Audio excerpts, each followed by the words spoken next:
Hello everyone and welcome to Slapendipity, Hobos of Happy Slappy Town, episode 28. My name is Devon, but you can call me Gibby, and I am here with Eric, who you may call Eric. Eric from downtown, or should I say down country, because you're somewhere in the south. That's right. Where are you? And I'm in Albuquerque, New Mexico? New Mexico. New Mexico. That's crazy. Tell me about that.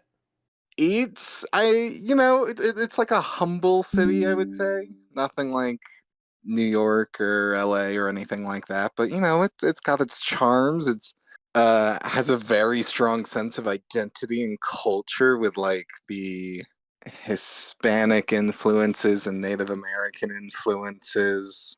It's very pretty. The houses are fun. I like the houses. They're like stone and built, to resist the heat slash like keep things cool.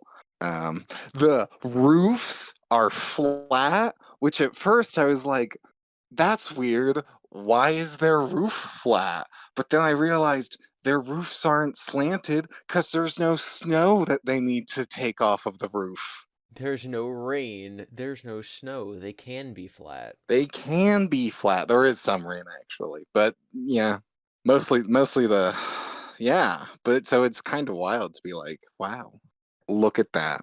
We also went into Santa Fe, which is like an hour outside of Albuquerque, give or take. We didn't really explore that much of it. We went to a thing called MeowWolf, which I adored. And I learned more about it, and I still adore it, but now I have more complicated feelings about it. Did you say meow wolf, like the sound a cat makes and then the animal wolf? Yes. I don't know what that is. Did Jesus like that? Yeah, Jesus has been there before. So this was Jesus' second time. Explain it. What? So it is one of those things that's like better the less you know. However, you still want to know some things. So I will say it is like an immersive art experience that has a story that you choose your level of engagement with. Um, Like watching a stage play? no, it's more interactive. Like a murder mystery dinner? No, Like a big game of Clue? it's it's most in my mind.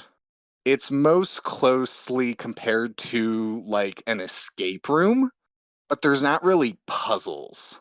So you just like walk around. There are a few puzzles, but like you can walk around and explore this, immersive art piece essentially in a nonlinear fashion. So like the puzzles are kind of hard to figure out because of that.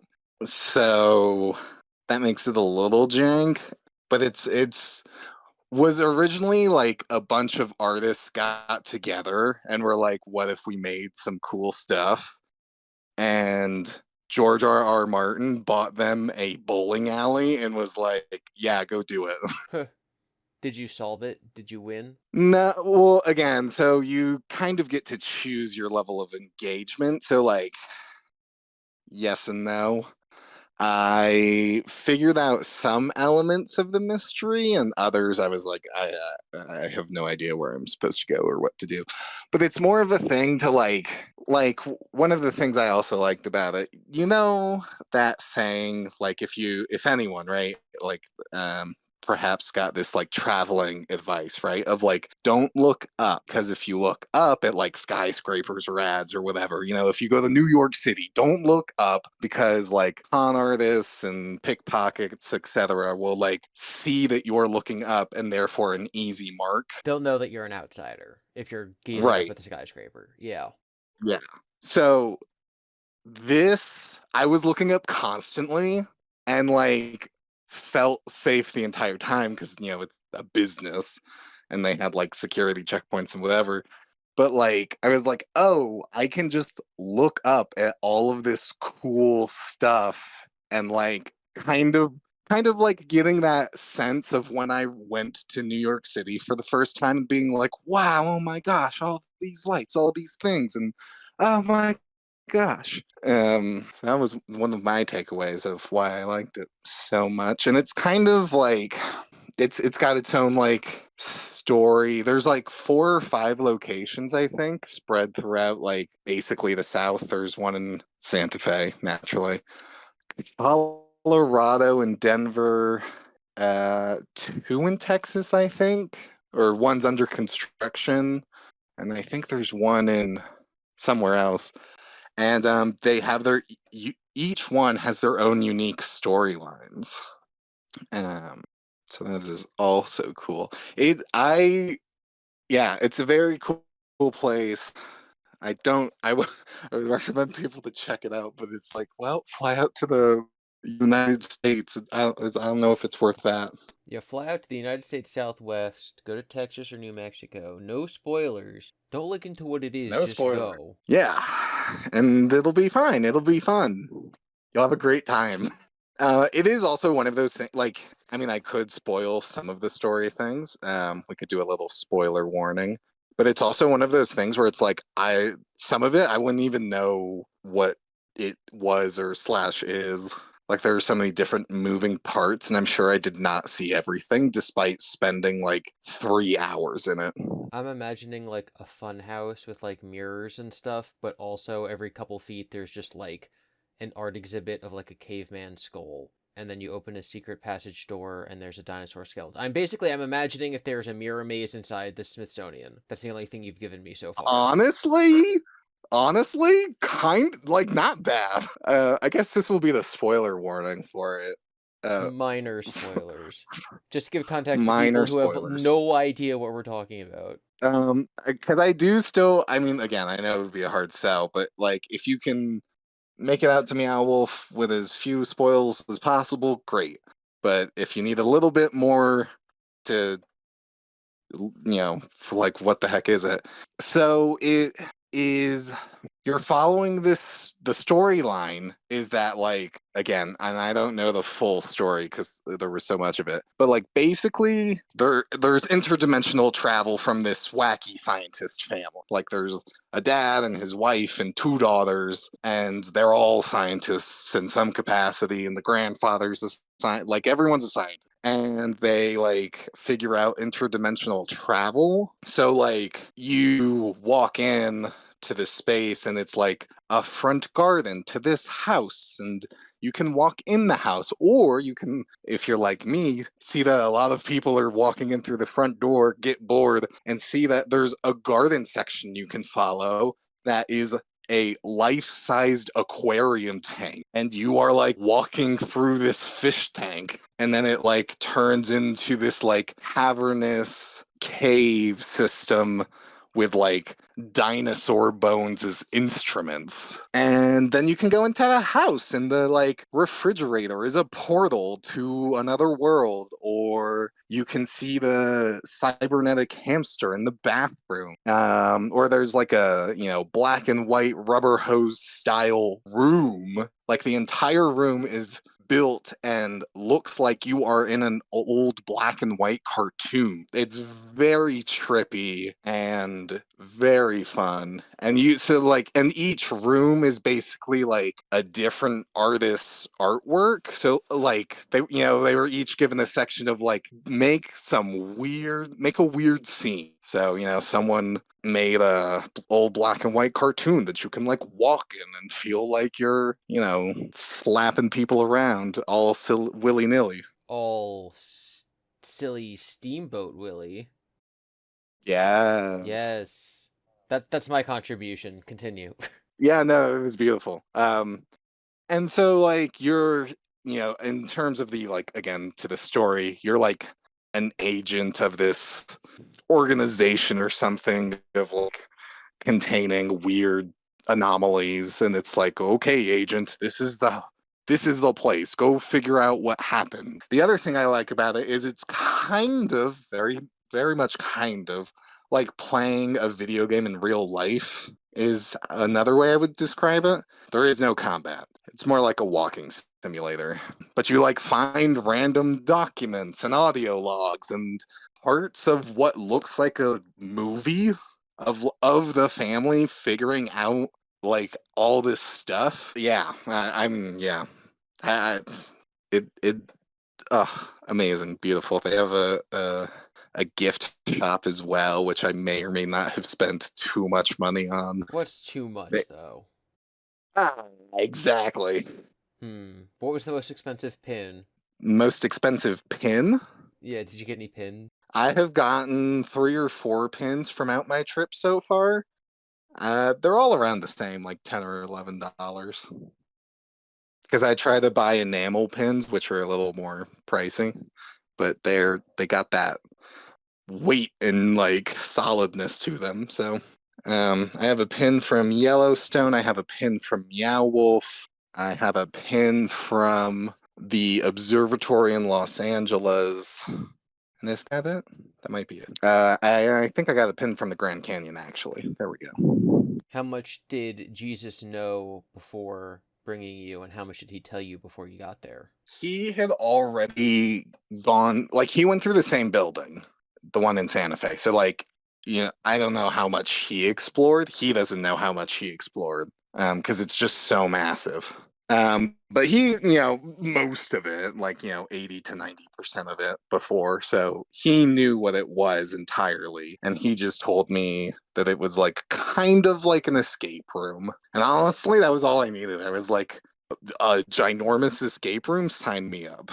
But yeah, it's very cool, very interesting as an idea. They also had like a bar and a cafeteria area separate from like that, and the gift shop are separate from like the art experience of it all. They're not canon. They're not canon, but it was cool. Like did you spend an hour or two in the art place and now you got the munchies, or you want a drink, go into the cafeteria? Did you spend all day in there and now you want some memorabilia, go into the gift shop? Do you feel culturally enriched?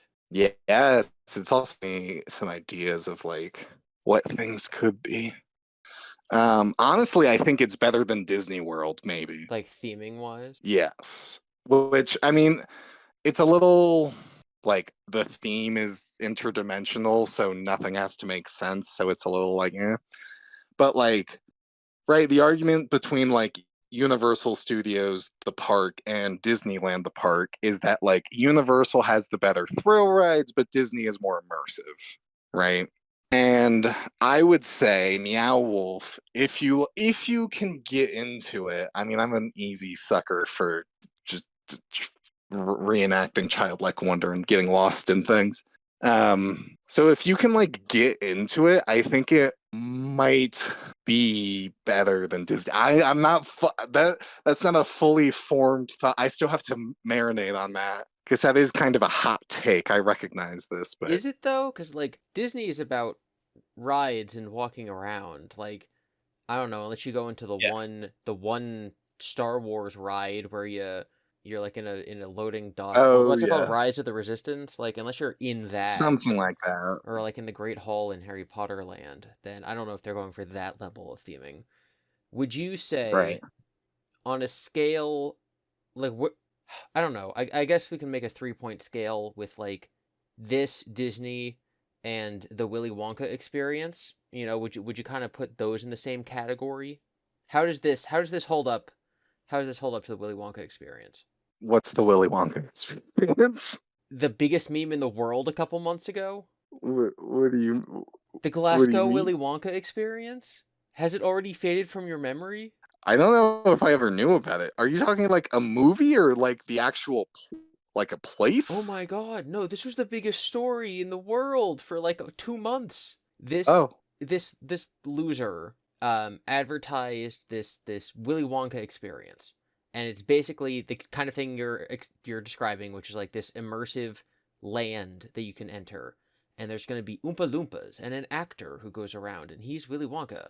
And there's giant lollipops and there's all this stuff, and he used AI to create these AI images of what the inside of the factory will look like. mm, And he also used AI to like write the scripts for like the Willy Wonka character, and it was this whole thing where like The Willy Wonka actor came out and was like, they gave me 9 pages of script to memorize into one long monologue, and it's nonsense, and it's definitely written by AI. Hmm. And they charged people a lot of money to go, and people went, and it was this warehouse that had some wallpaper on the walls and some like fake grass on the ground, and there's the famous picture of the very sad, unamused looking Oompa Loompa girl sitting behind her chemistry set. Hmm. That's where you remember this. It's the I unknown, don't think I ever heard of it. the meme with the unknown. So part of Willie's speech is, it was like, oh no, it is the unknown, the evil chocolate maker who lives in the walls. And then Not. this guy wearing a scary Halloween costume jumps out from behind a mirror, and the only footage we have online of this, like a child starts to cry. Oh, for I child. am shocked that you don't. We talked about this in our group chat. We sent Okay, so many but okay, memes. wait. If it's over the last 2 months, then I've been on the road. No, Like not for that entire time, but like I probably missed it in the beginning and then just didn't have meme access. I'm gonna look up exactly when this was, but like it was like I mean, that's obviously the zero, right? Like that it February. doesn't even It was back in February. February. Yeah. Oh. This was like the biggest thing. We were posting like people created the Oompa Loompa table with the girl in like Lego form. There's this meme Oh. of the guys from It's Always Sunny in Philadelphia like talking about it, and they're like, I'll be, I'll be Willy Wonka, and the other guy goes, yeah, and I'll be the unknown, the scary evil chocolate maker who lives in the walls. And the first guy's like, what movie did you watch? There was a movie? Okay, so those two specific memes are like I am remembering, but I don't think I ever like looked for the source really. I'm yes, okay. I think I remember us talking about it in the group chat, but I must not have been paying super attention to it. Oh my god, that is so funny. That astounds me that anybody, like internety person, wouldn't have like followed these events extremely closely. So like Well, in the episode of GT Live that came out 2 days ago, the extremely popular Let's Play channel featuring MatPat, which everybody knows and watches, and it's not just me. So they were talking about how they threw a Willy Wonka experience party, like it was an in-theme event.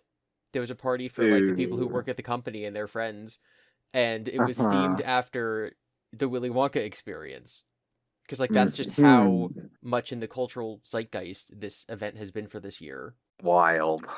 That's crazy, man. Yeah, and then I'm there's just out of touch. there are all these exposés that like the guy, first of all, the guy who ran it, like the cops got called because like people wanted Mm. refunds and the kids were getting scared, and it was only there for like a day or two. It was false advertising, and then people found out that he Mhm. published like 14 books that were just written with AI, and it was Oof. all this stuff. Yeah, this is a big news story. Like at the end of 2024, I think that's Wild. going to end up being one of the bigger news stories. The Willy Hmm. Wonka meme experience. Hmm.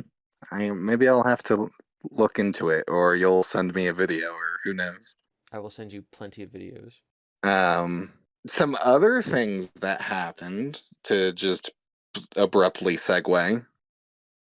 Some things I didn't get to talk about last time, just because we're trying to keep these compressed because there's much to do and little time. I need to tell you uh, at, one thing's more crazy than the other, so we'll start with the boring one. Okay. Yellowstone National Park. Yes. Disney totally copied that for the layout of their parks. Um, Like, if you look at the maps of Yellowstone National Parks the and giant the giant castle is in the middle of Yellowstone. yes, Oh wow. um, and every night they have a bison on a zip line go down. It's only visible to residents of Happy Slappy Town, though. To everyone else, it just looks like a hole in the ground. Yeah. No, but like the layout of it, like where a campsite is and like the roads to take and like the what sections are with what thing. It makes you gotta I feel like I'm in Always Sunny with like Pepe Sylvia string. I will when I come back, if we should still have the maps from Yellowstone and we can like look into it. Like it makes sense. But my inane ramblings aside, the crazy thing is we went we've reserved campgrounds at various national parks and stuff. And so I got a mysterious phone call for one of them. This was a few days ago, more than that at this point, but regardless. And I was like, oh, I don't recognize this number, but like, whatever, it'll be fine. I pick it up and hello, hi, hi, who is this? Hi, I'm sorry, I'm so and so from this national park. Is this Eric with a reservation? Yes. Okay, so I'm sorry to inform you that we have to move or refund your reservation. Oh, why? Well, there's been a lot of bee attacks. What? I was like, what? And she was like, it's so hot and the bees are so thirsty. They're trying to drink people's sweat. What? And I went, oh, okay. And she was like, yeah, it's kind of insane, but it's just at this one campground. So we have two more, and if you want, we can move you to one of those, or we can give you a refund. And I was like, no, you can just move me to another one. That's fine. She said, okay. Here you go. Here's your new information. And I said, thank you. And she said, no problem. I'm so sorry. Goodbye. I said, okay, goodbye. And then I just had to grapple with the fact that, like, I mean, A, that woman is a lifesaver, but then B, like imagine you're walking around and this bee is like, oh, is that water? Is that the apex predator on this planet? I don't care. I'm going in. Um, so that's insane. Yeah, I don't know what you do about that. yeah, imagine the poor girl working there has to call everyone with reservations to be like, yes, I'm so sorry, you can't come. The bees are drinking people. Yes, the bees. Yeah, drinking people. Like, have the same conversation with every single person. Hmm. Yeah. We were the only people at our entire campground. So Wow. I don't know if that was all the bees or if we just went to an Private, unpopular park. private campground. Very private. Um, Where are you right now? Albuquerque. Like, are you at a campsite? Are you at a house? Are you at the Walmart parking Oh, lot? I'm staying at my brother slash Jesus knows some people, and so we're just staying at their house. Okay, that's cool. Yeah. Um, I have one more story. I'm so sorry. I think you will like this one though. In Oregon, remember how I said from the previous episode, like driving through Oregon's crazy and you can like go 40 miles without seeing any stores or anything? Yes. So, when we woke up to leave Oregon, we were at half a tank because we were just so tired driving to our site in Oregon. We were just like, we'll get gas in the morning, it'll be fine. So I mostly drive in the mornings and we get out and to my left there's the town and to my right there's road. And I went, we'll be fine. And I turn right and we drive for about 40 or 50 miles. The half a tank becomes a quarter of a tank, and I'm like, roughly. And I'm like, okay, starting to get nervous. Keep driving, nothing. And finally, we see this just like shack. And this shack is so unassuming. It looks run down. But right outside of that shack is a little gas pump. And I'm like, perfect. We roll in, park. I go to put gas in. A man comes out and he's like, oh, don't worry, I got this. And I was like, what? And he was like, well, Oregon. And he like looked at my license plate, saw it's from Jersey. And he was like, Oregon and Jersey, they're the only places where you can't self pump. Yep. And I was like, oh, right. Well, okay. can you just fill it regular, please? And he was like, yeah, yeah, sure thing. And so he just started chatting me up for 20 minutes.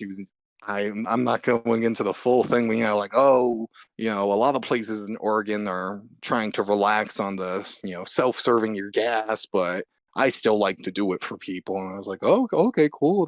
He's like, so where are you from? What do you do? Who, basically, who are you? And play 20 questions with it. I think it's really funny that like as you were saying, the only places where you don't pump your own gas are New Jersey and Oregon. So this guy's probably used to like part of his clientele are from Oregon, and so they know. But out of staters don't know, so he has to explain it every time. But then when the New Jersey person rolls up, who you would expect to know, you still you still did it wrong.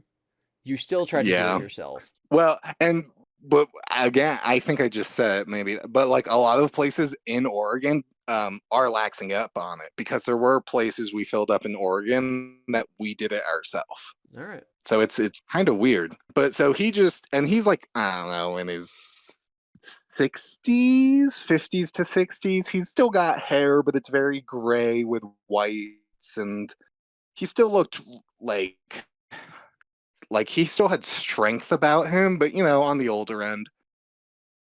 And he's just asking me all this stuff, like what did you do in Jersey? How, why are you coming through here? Where are you going? You got to be careful about getting gas, all these things.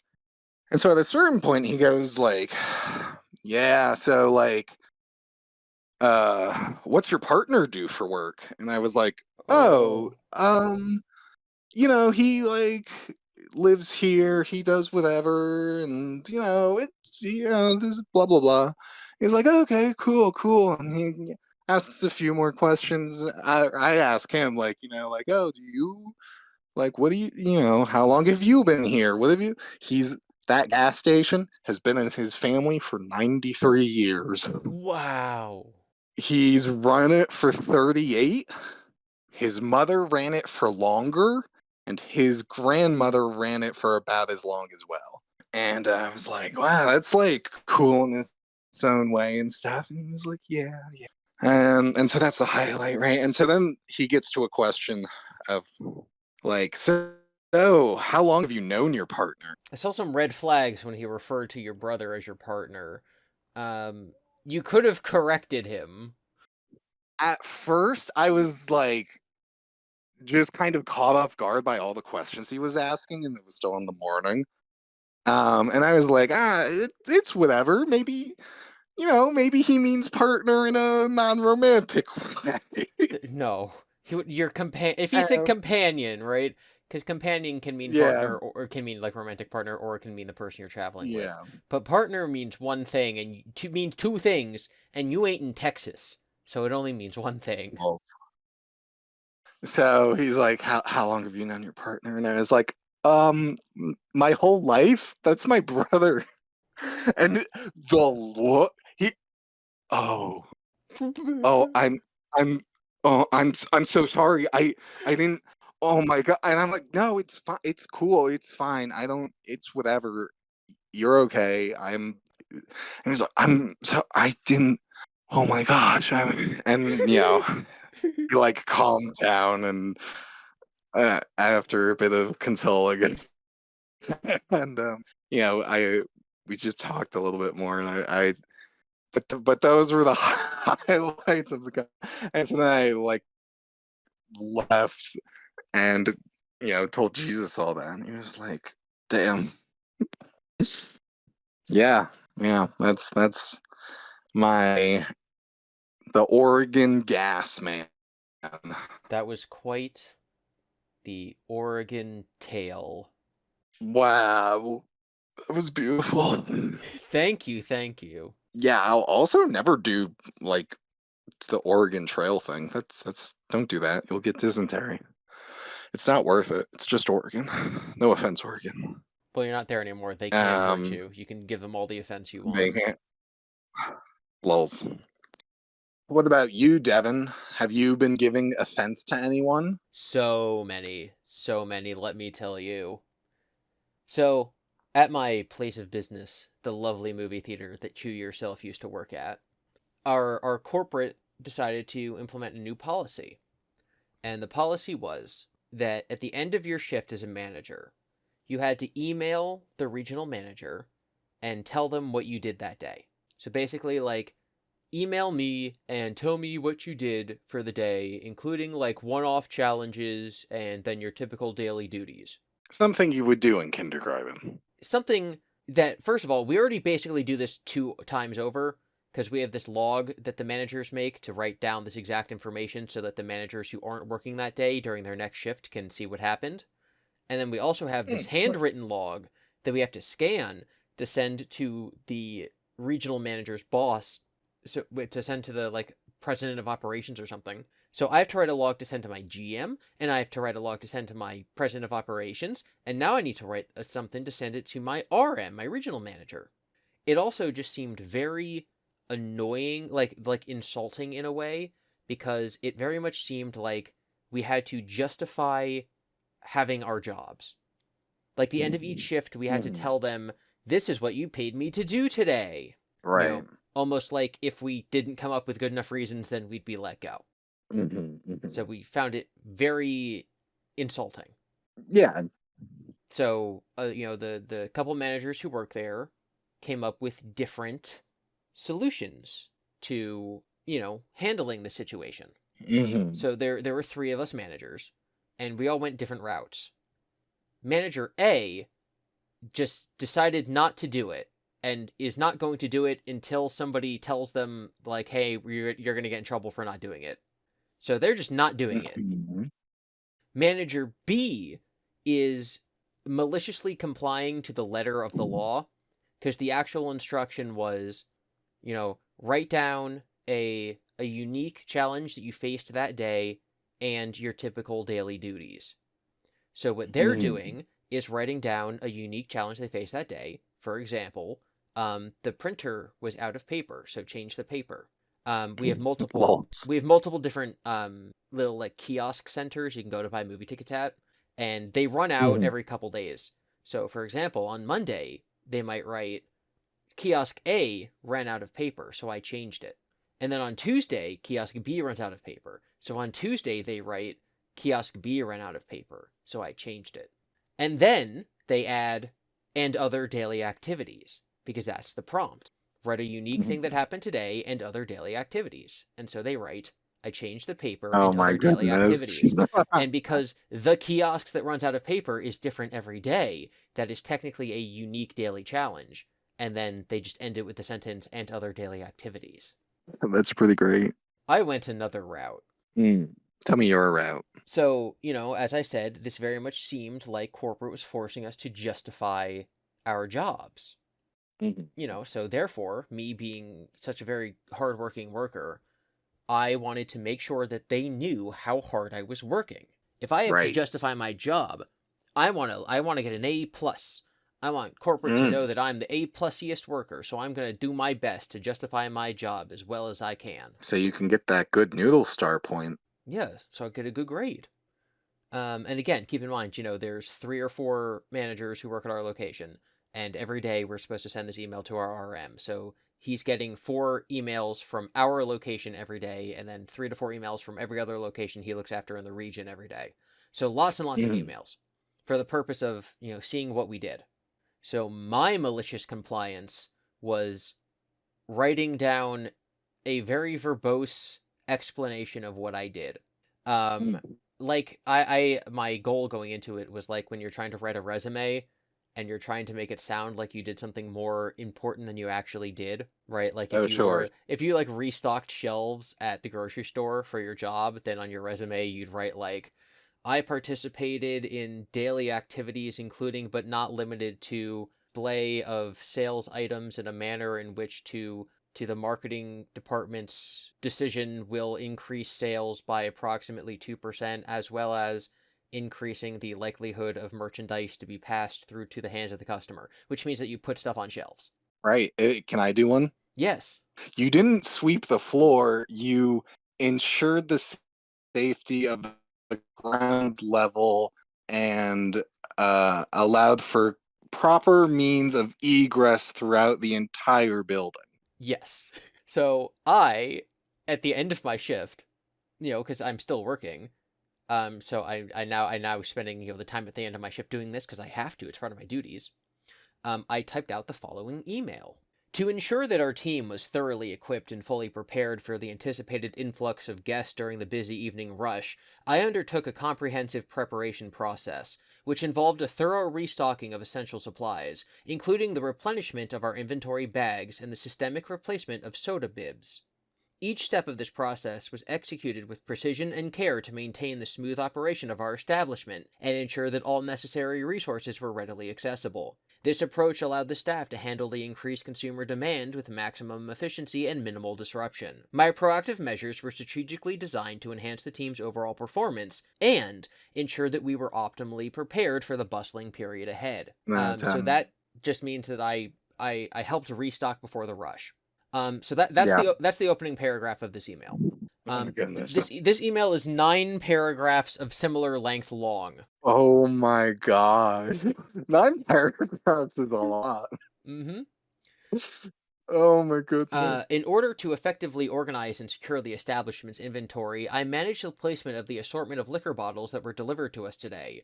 Each bottle was carefully handled and strategically positioned in its designated location within the alcohol storage closet. This task required arranging the bottles according to their type and assuring their accessibility, thereby maintaining an orderly and efficient storage system. Oh my gosh. So we got a delivery of alcohol bottles and I put them away. So I sent Yeah. that 9 paragraph email. And, the other manager sent I changed the paper in the kiosk, Nothing. and the other manager didn't send anything. Right. So then, the next day, we're going up to, the end of my shift. And so I have to sit down at the computer. I got to finish off all my duties. And so I start, typing up my email, I took the necessary steps to post the employee schedule online, assuring that it was accessible to all staff members throughout our digital platform. This process involved uploading the schedule, verifying its accuracy, and confirming that it followed the correct number of hours given. By making the schedule available online, I enhanced communication and convenience, allowing employees to access their assigned shift at any time from any location. This one was only 8 paragraphs long. But yes, basically the thing is I took the sentence, I posted the schedule and made it a paragraph to make the regional manager read as much as possible. Yes. So this only lasted 2 days. Amazing.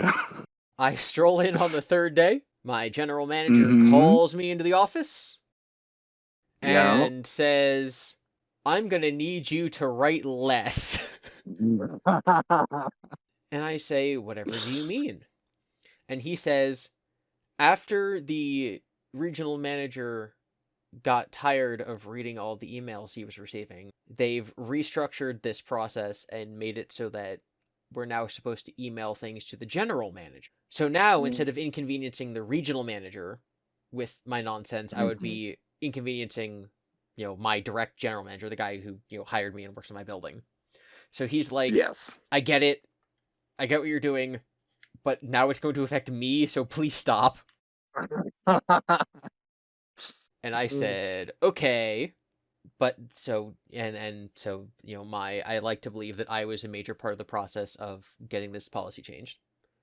So now I'm like, well, I still have to send in these emails every day, so I still want to kind of be rebellious. Sure. So I've decided that what I'm going to do, because a big part of me now is I'm like, there is no way that the general manager reads these. So I've been sending in poems, and I want to see how long it takes him to realize that I'm sending him poems, and that's my test. It's whenever he comments to me and says, Devin, why are you sending in poems? That's when I'll know that he's actually reading them. What if he just never says anything and he secretly kind of likes it just because it makes his day more fun? And then this just goes forever. So, we have ADA, which is Americans with Disabilities Act. We have to do like training with our employees so that they understand how to use the ADA devices. And then like we had an influx of new employees because we lost a lot of our old staff who are going off to college. So like we have a bunch of new guys. So my response now, it's day 3 of this new this new process was, I gave guidance to Jacob for his ADA, cashed out Chris, sent him home for the day, completed Oh the my setup of the goodness. standee for Transformers 1, went over with Jake how to train Billy to run. Oh my goodness. Yeah. Oh, It's my job to order like a lot of like the plates and the bowls and the popcorn seeds and the sodas and the stuff. sure. And the distributor that we use is a company called Vistar. Hmm. And my GM had yelled at me, not yelled at me, but he's like, we just got 6 free cases of large cups because they're branded with a new Beetlejuice movie. Do not order large cups. Do not order large cups. Read my lips. Do not order larges. And I said, okay. So for my poem that night, I sent him, ordered Vistar. Didn't need larges. Found a note at the bar. A guy wants a refund on his charges. Oh my goodness. I had opened that morning and someone had left a handwritten note at the bar at the cash register, and it said, my food never came. I came outside, but no one is here, so I want my money back. Here's my number. LOL. And I guess none of the Dang. employees noticed. That sucks. So yeah, I've just been sending these poems, and we'll see if he says anything about it. Gosh, what? Now that's something we should be updated on. Forget this trip. We gotta know about this. How could you not lead with this? Here I am talking about MeowWolf. You're sending poems to your boss. I can slowly start making them either more like unsettling as they go. Oh, Like I can start adding like literally like as I said, this is the third place where we have to write down like what's happening for the day. One of them is very like right, um very informal, like this person called out and the bathroom broke. But because this one's right. so silly, if I just hid stuff in it, like no one would ever know because no one reads it. I could just Mhm. be like, yeah, so the delivery came in, we got the new movie, we were pretty light on guests, so I sent some of the staff home today. The ghost wouldn't stop wailing in Theater 4. I put some new pens out at the bar, and no one would notice. Mhm. Also, since I'm leaving soon, it doesn't matter if I get in trouble. That's kind of my attitude toward everything at the moment. Is it doesn't matter Well, if I get fired. They're not going to bother firing me. yeah, that's how you know you've like quit. Everyone who quits eventually develops that mentality, I'm pretty sure. The they're not going to bother firing me mentality. Yeah, I can do whatever I want because I'm leaving soon and no one's gonna like put up a fuss about it unless you like do something really stupid. But you know, for dumb things like this, nah. I have one more thing that I think is very important that I need to talk about. I'm probably going to Okay. end up talking about it in one of my videos on my other channel. Okay. Um, so I'm currently in the process of making a video about lost media, and Okay. this kind of falls into that category. So I already posted this on Twitter. I'm going to talk about it on my main channel, but just in case there's some weird Venn diagram of people who are listening to this who don't watch my main channel and also don't follow me on Twitter, I need your help. This lady came in to the theater and she said that she wanted to watch a movie about a guy with a prosthetic hand who flies a helicopter out of his garage. And she says that like he's in a wheelchair and it's a really inspiring movie that seems like it's based on a true story. And she said that she Okay. watched this trailer on like our website when she was buying tickets. Mm. There are no trailers on our website. So immediately I'm like, Hmm. okay, she must have got her tickets through like Fandango or something. So she bought tickets for the movie Slingshot, which is a sci-fi movie about going into space or something that literally no one's ever heard Hmm. of, including me until this conversation happened. So she sat through the entirety of this sci-fi space movie, waiting for the inspiring story of the wheelchair man and his helicopter. It didn't happen. She came out to the lobby and complained and then asked for a refund. Mm. Mm. So me and the other managers were like, we're definitely not showing any sort of movie about a wheelchair man and his helicopter. So let's try to Right. figure out what she's talking about. Like maybe it's an upcoming movie. Right. It's not. we searched different movies. We found this one documentary from like 9 years ago. It's not that. There's some Netflix thing that's also not it. And we're looking for a seemingly based on a true story, non-documentary about a guy who develops prosthetic robot limbs flies a helicopter out of his garage. And we cannot find anything. You know, I don't want to be insensitive or anything, but this kind of sounds like a Family Guy bit. What? If you've ever watched the show Family Guy A or Family like Guy The bit? Simpsons. Yeah, there's so many bits where they're like, quick, to the helicopter, and they just pull a helicopter out of the garage and they fly it away. Yeah, we found this weird documentary on like YouTube from like 10 years ago where this guy in a wheelchair builds this like wheel it's basically a wheelchair with propeller blades on top. And we're like, maybe it's this, but like no, definitely not. Because like this isn't robotic and futuristic enough to be what she was describing. So yeah, I'm going to put it in my lost media video. But if anybody out there either knows or can help us find a wheelchair man flying his helicopter based on a true story, possibly, that would be of great service to the local movie theater because we have no idea what this lady was talking about. Yeah, yeah, I don't either. Can't help you. Sorry about that. She uh sounds like a wild movie. Yeah, I got I posted this on Twitter, and Mel the honeybee, who made the logo for this channel, asked like, Mm. I need to know if she ended up seeing something or if she just walked away. And I said no, she bought tickets to Slingshot, thought it was this movie, waited the whole movie for the touching story about the man in his helicopter, and then asked for a refund. And she says, "Nice to know working at a movie theater is a consistent experience everywhere." Oh. Yeah, yeah. People, yeah, yeah. That tracks. I would not give her the refund. And, like Lovingly. she seemed But nice, but like it's whatever. you watched a movie. It wasn't a movie. I mean, yeah, she's nice, and that's fine. Like you did watch the movie. Yes, like we specifically have like I don't. our company policy is like if you want a refund, it has to be 30 minutes before the movie starts, which is sometimes hard to enforce if someone comes in Mhm. and they're like, "My movie starts in 5 minutes, but I actually want to see a different movie." We're like, "Okay, that's fine."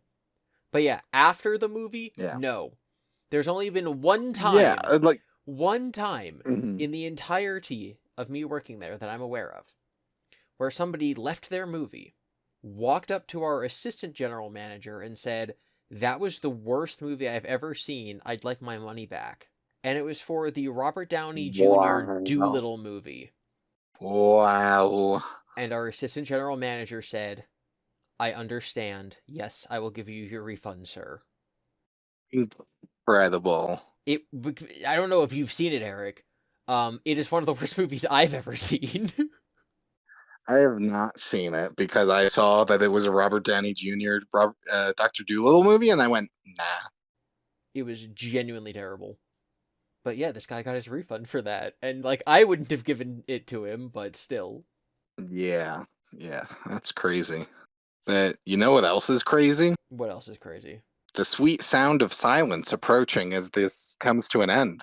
Yeah, I guess the only thing we can leave them on before Legrand Chase is maybe a little tease on where you're going next. Um, hey, hey, you like the swamps? I Do you like like swamps? I like it when you get out me swamp. Well, I don't know. I was thinking about getting a pet donkey. Are you saying that you're going to far far away, or are you going to like Louisiana or Florida? who's to say? Okay. It could be either one of those. Oh my god, it could be either one. Far far away is pretty far away from Happy Slappy. It's like on the other It's side of the country. pretty far away. But like you're pretty far away. Like it's on the other side of the It's country. but Devin, no, no, no. It's Hmm. far, far away. Well, from me it's far far away. From you it's just like away. Mm. True. Okay, well, True. on your way there, make sure you don't take a wrong turn in Albuquerque. Okay.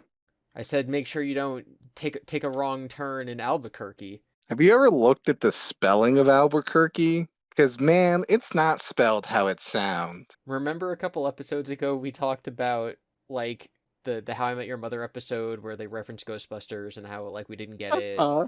and then like Uh-huh. other things. Uh-huh. Like I guess you're not a Bugs Bunny fan, huh? Oh. I okay, but that's so old. Like you got like I don't know. I need that's one. Oh my goodness. Okay, sure. Yes, I'll be sure not to take a wrong turn in Albuquerque. I Yay. heard it might be duck season though. Actually, it's the Grand Chase season. Oh no, I can't shoot that. Oh no, he's coming. Here you come. All right, bye everyone. See you soon. Bye.